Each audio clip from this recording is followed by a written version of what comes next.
Öd kisəsi polipləri bir şikayət vermirlər. Adətən xəstənin yanaşı digər həzm pozğunluqlarına görə keçdiyi müayinələrdə, ultrasəs müayinədə aşkarlanır. Bəs saxlanılmalıdırmı? Bu zaman biz iki nüansa fikir veririk. Bir, polipin ölçüsünə, iki isə polipin sayına. Ölçü 10 mm-dən böyükdürsə, müasir ədəbiyyatda artıq bu rəqəm 6 mm-ə qədər enmişdir.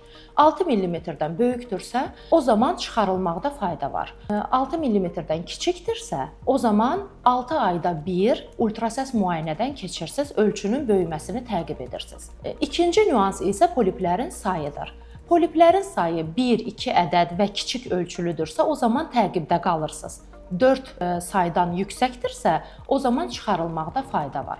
Bəs niyə görə öd kisəsi polipi çıxarılır? Çünki öd kisəsi polipləri 1% halda, yəni 100 adamdan birində xərçəngləşmə ehtimalı var. Bu ehtimalı sıfıra endirmək üçün polip olan öd kisəsinin çıxarılmasında fayda vardır.